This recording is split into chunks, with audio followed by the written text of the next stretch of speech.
Hello, and welcome to the Battleship Brawl Companion. I'm Evil for Zergan, and in this episode I'll be reviewing the Danubia by BlackHandHUN. Hun being short for Hungary, presumably their country of origin. Uh, let's see, let's fire up the engines here.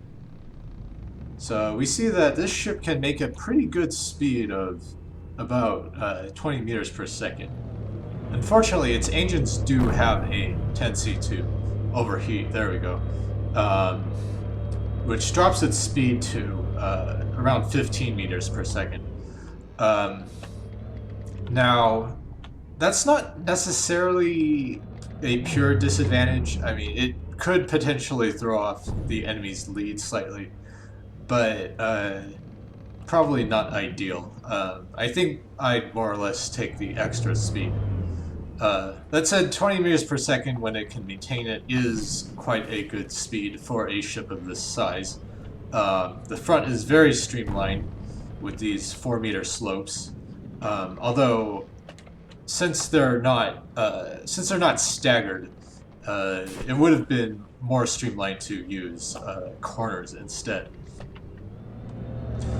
The ship does have one major flaw with propulsion or maneuverability, as I'll demonstrate here. I'll try to make a right turn,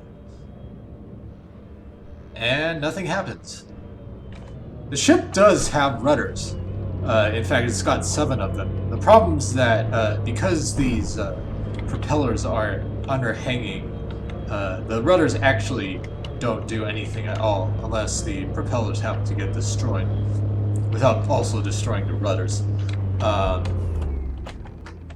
The thing to keep in mind here is that although rudders do not block propulsion, the converse is not true.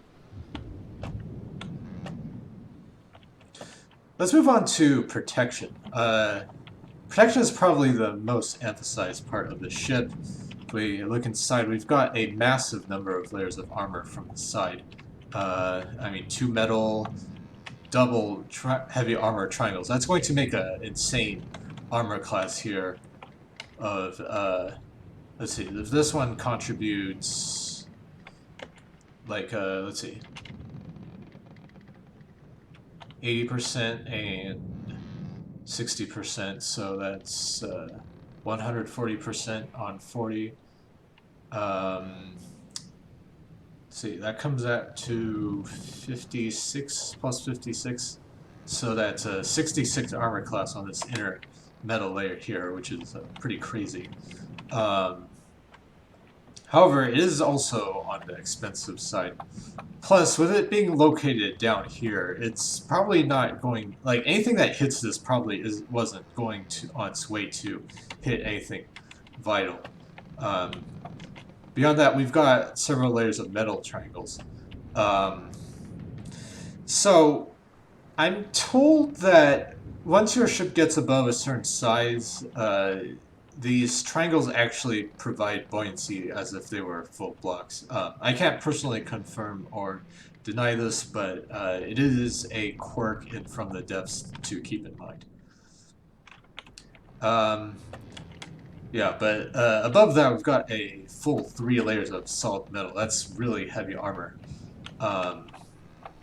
Really thick armor, I should say, to avoid confusion with the block type. So yeah, that's a lot of armor. However, I feel like it may be a bit redundant, since as you can see, the Danubia has a extremely low freeboard. In fact, pretty much none to speak of. Which in some ways is good, because that means pretty much all shells will be aimed below the surface, leading to a lot of shells falling short. But I mean, with the ship being wide-ish and having most of its armor on the side where it probably won't do much good, it's likely that, say, a shot is aimed, if the enemy's coming from this side, if it happens to aim at a block on this side, it may, or even below the water on this side, the shell may land in, or around the center line, which would be bad news. Um, or I mean, or at least worse news than hitting just this thick layers of armoring. Um, Apart from that, the ship has quite redundant AIs, except for the only having one navigation AI.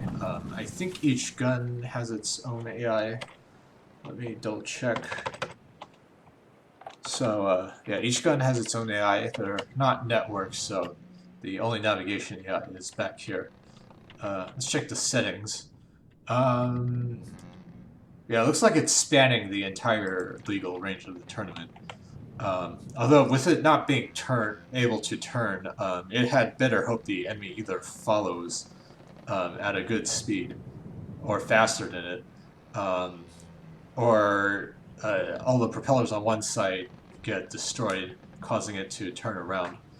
Um, there's a PID, but it won't do anything without actually having functional rudders. So, I mean, this ship is likely to just make a run out of range unless it can defeat its enemy in the first pass, or the enemy is capable of keeping up with it. Finally, let's talk about the armament. There's 14 cannons here, which is a pretty good number for this tournament. They carry a pretty good explosive load.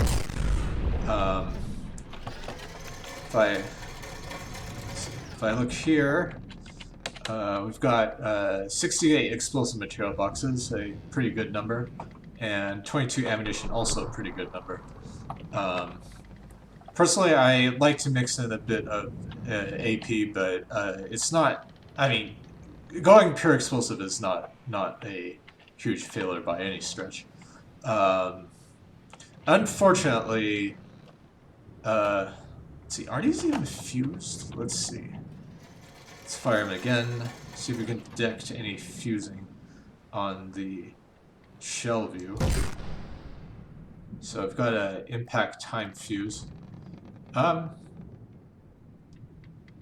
that should work. I don't recall offhand whether they trigger on ricochets, which could be a problem for these pure HE shells.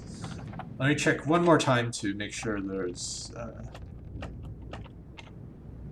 Oh, let's see. Let's look for this fusing box. Let's see. There's a firing piece. Okay, here we are. Yep, just time for first impact. Yeah, when I publish this video, I'll look to see whether it also triggers on ricochets.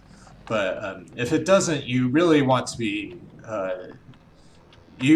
consider using an inertial fuse on pure HE shells just to make sure they detonate when they ricochet off an enemy ship. On the other hand, you do risk water ricochets, which you may or may not want. Now, another thing to notice about these turrets is that they are very compact. They've only got a few heavy armor blocks around the firing piece for protection. But with the current explosion rules, I think this is really the right strategy. I mean, to protect a turret from hits, I mean, you've gotta have heavy armor because, I mean, you don't want to make it easier to hit than necessary. And so that calls for a compact turret, but if you want to be able to take hits when compact, you really want to be small. So that calls for concentrated armor, but then you also have to armor below the deck, since the explosion rules are so wonky, and it's just a huge pain. So having these small turrets will make them a lot harder to hit, which is, frankly, I mean, a lot cheaper than trying to make huge, thick armored turrets. And I mean, even if a huge armored turret gets hit, your barrels are still going to go bye-bye. So, I mean, you're not really gaining much of a win there for all you spent. So, personally, I think this was exactly the right strategy to use for this tournament. Hopefully the explosion rules will be fixed to something more sane, but until then, I mean, I use a even more extreme version of the strategy myself, which I'll explain in due time. But in my opinion, this really is the strategy to go for in a tournament like this. Um, but we'll see if the same explosion rules are still in place next time. Anyways, apart from the rudder issue and perhaps the armor placement, a pretty well-built ship, and I mean, it has gotten quite far in the primary bracket. It may yet even survive longer. So, good luck in the rest of the tournament, Black Hand, and I'll see you all next time.